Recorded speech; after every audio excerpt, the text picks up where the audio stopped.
और 22 राज्यों में एनडीए की सरकार है। चाहे मणिपुर ले लीजिए, चाहे नागालैंड को ले लीजिए, चाहे सिक्किम को ले लीजिए आप। नॉर्थ ईस्ट में बंगाल में भी आ गई है। अभी शुभेंदु अधिकारी का बयान बहुत दुखद आया था। लेकिन मैं कहना चाहता हूँ, गाय को राष्ट्रमाता के लिए जगत गुरु शंकराचार्य, ज्योति पीठाधीश्वर, अभिमुक्तेश्वरानंद जी भी प्रयास कर रहे हैं, लगातार प्रयास कर रहे हैं, और जब से वो काफी सालों से प्रयास करते ही आ रहे हैं। और वर्तमान में हिंदुत्व सरकार भी है, तो कैसे देख रहे भाई? मुस्लिम भी ये इसका कह रहे हैं कि भाई आप भी इसको राष्ट्रीय पशु घोषित कीजिए। मैं कह रहा हूँ, नगर निगम ने एक घोषणा की है कि अब जो भी गाय छोड़ेगा उसके ऊपर टैक्स लगेगा। लेकिन पहले जो गाय रोडों में घूमती है उसके लिए सरकार को योजना बनाए, गौ सेवा आयोग को योजना बनाए। हम सहयोग करने को तैयार है। बनी है, आपको मालूम है सारा किस उससे बनी है, किससे बनी है, ठीक है जी। बंगाल की सरकार केवल राजनीति के तौर में बनी है, केवल राजनीति कर रही है, तुष्टीकरण की राजनीति कर रही है। और बंगाल में जिस तरह से चुनाव आयोग आया है, और बंगाल में सरकार अगर बोलती तो बोलती गौ माता को हम राष्ट्र माता घोषित कर रहे, राष्ट्र पशु घोषित कर रहे। अखिलेश जी भी इस बयान में शंकराचार्य जी के पास गए थे, हमारे राष्ट्रीय अध्यक्ष जी है।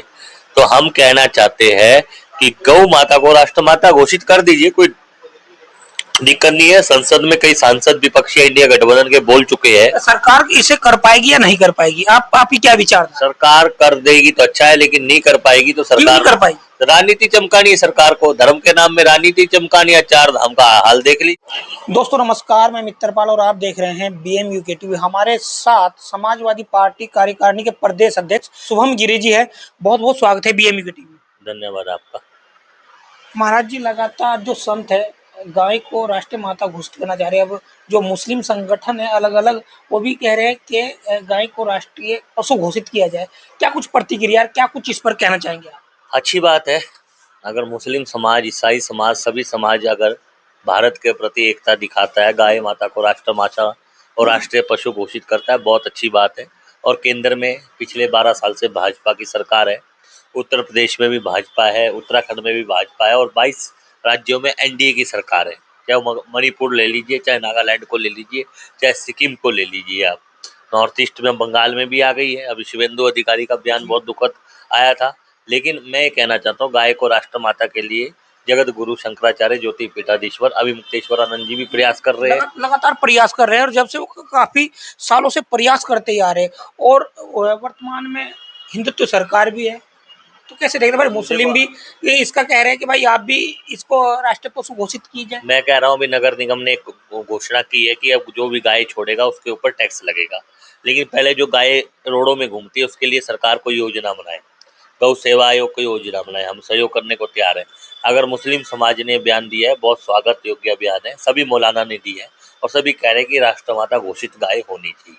तो सरकार का कैसे क्या स्टेप रहने वाला है? सरकार को करना चाहिए या फिर क्या कुछ कहेंगे इसको? सरकार गाय के नाम में, राम के नाम में राजनीति करती है, गंगा के नाम में राजनीति करती है। आप लोकनाथ घाट का नाला देख लीजिए, कितने दिन से बंद नहीं हुआ। आप गीता कुटीर में सौंग नदी का पानी देख लीजिए, वो पानी गंगा जी में गिर रहा है। और आपको बता दूं, लगातार करोड़ों करोड़ रुपए गंगा सफाई पर लगाती है सरकार। राजीव गांधी जी गंगा एक्शन प्लांट लाए थे, हर की पैड़ी में उदाहरण है, उसका घाट बना है, सामने नमामि गंगे घाट बना है। उत्तर प्रदेश में हमारी सरकार थी, उन समय जमीन दी थी, और वो घाट बना है, तो वो घाट आज बंद पड़ा हुआ है, कभी कभी खुलता है। तो मैं ये कहना चाहता हूँ कि अगर गंगा जी के लिए सरकार, बनारस में देख लीजिए, गंगा और गाय के नाम में राजनीति नहीं चलेगी। अब सभी लोग जागरूक हो गए हैं, मुस्लिम समाज भी जागरूक हो गया है। गाय को राष्ट्र माता घोषित कर देते, कोई दिक्कत नहीं है। गाय से कितना बेनिफिट होता है, गोबर गैस गाय से बनती है, गोबर गैस के साथ साथ कैरोसिन बन रही है, और कई गौशाला तो पेंट भी बना रही है गाय का उसका। तो उस और घोषित करना कोई वो नहीं है, अच्छी बात है। और गंगा जी जिस बंगाल में बीजेपी सरकार है, साफ तौर वहाँ के जो कैबिनेट मंत्री है उन्होंने साफ तौर पर कहा कि जो 14 साल से ऊपर की गाय है उसको काट सकते हैं। कैसे देखते हैं भाई?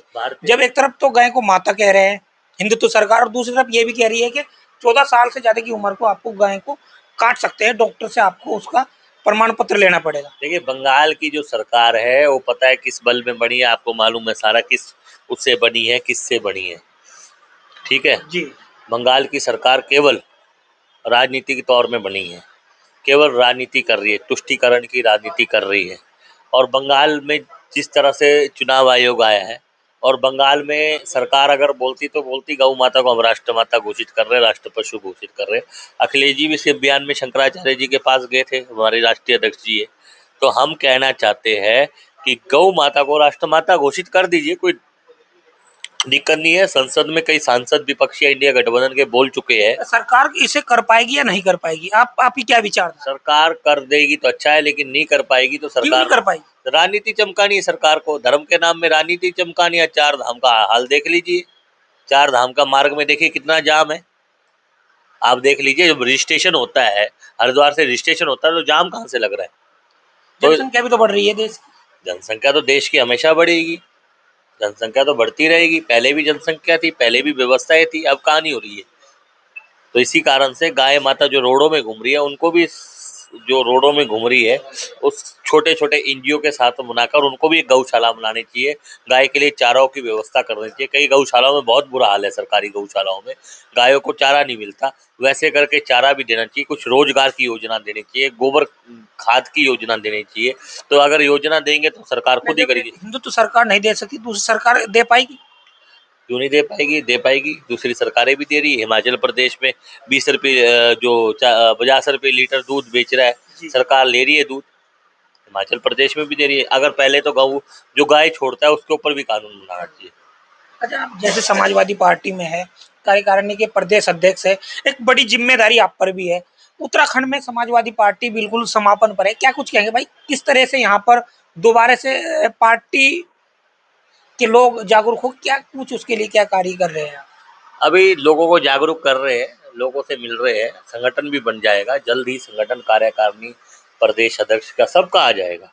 लेकिन अचानक यहाँ पर एक सांसद भी बने समाजवादी पार्टी से, राजेंद्र बाड़ी, उसके बाद पार्टी बिल्कुल समापन हो गया। 2008 तक हमारी पार्टी का स्कोर अच्छा था, 16 तक भी अच्छा रहा, यूपी में 17 तक सरकार रही, होम गार्ड बना। हमने मेहनत करने पड़ेगी, मेहनत करेंगे और इसका फल मिलेगा, परिणाम जरूर मिलेगा। क्योंकि असफलता एक चुनौती है, उसे स्वीकार करो, क्या कमी रहेगी देखो, सुधार करो। जब तक सफल हो ना तुम, नींद चैन को त्यागो तुम, संघर्ष का मैदान मत छोड़कर भागो तुम। बिना कुछ किए जय जयकार नहीं होती, कोशिश करने वालों की कभी हार नहीं होती। और एक बात है, समाजवादी पार्टी ने मुझे इतनी छोटी उम्र में इतना बड़ा पद दिया है, तो मेरा कर्तव्य है कि पार्टी को आगे बढ़ाना और उत्तराखंड में पार्टी को मजबूती करना। कुछ हमारे ऊपर मानसिकता लोगों की गलत हो गई है, लेकिन ये बात है कि हरिद्वार समाजवादी का गढ़ रहा है, उधम सिंह नगर समाजवादियों का गढ़ रहा है, और हरिद्वार में दोबारा से समाजवादी की लहर उठेगी, ये गारंटी दे रहा हूँ। मेहनत करके हम उठाएंगे, और पीडीए चौपाल भी हम कर रहे हैं बंजारे वाला गाँव में। मैं भी उस पर ही आ रहा हूँ। आपने पीडीए चौपाल कर रहे हैं ज्वालापुर विधानसभा के बंजारे वाले गाँव में, क्या कुछ उसमें कार्यक्रम होने वाला है? उसमें जो वहाँ के जो महिला सभा के जिलाध्यक्ष है, पूर्व जिलाध्यक्ष है, वो सुमन देवी, और साथ में महिपाल सिंह, उन्होंने कहा कि गुरुजी एक पीडीए चौपाल कर दो। पीडीए किस तारीख को? वो 12 तारीख को की शाम के समय, 12 जून को। और इसी महीने होगी, इसी माह होगी, और हम करते रहेंगे पीडीए चौपाल। हमारे जो भी हरिद्वार की 11 की 11 विधानसभा है, शहर से लेकर ग्रामीण तक करेंगे पीडीए चौपाल। आप देख लेना, रोडों की समस्या उठाएंगे, लोगों के लिए उतरेंगे, जन समस्या उठाएंगे, और पार्टी के लिए घूमेंगे भी। गांव में बहुत समस्या है, विद्युत की सबसे बड़ी समस्या है, कई जगह तालाब हो रहे हैं, वहाँ मगरमच्छ पैदा हो रहे हैं, और भी देखो बंजारे वाला में इतना बड़ा हादसा हुआ, कई हाथी मार रहे हैं, तो उसके लिए भी हम लड़ेंगे।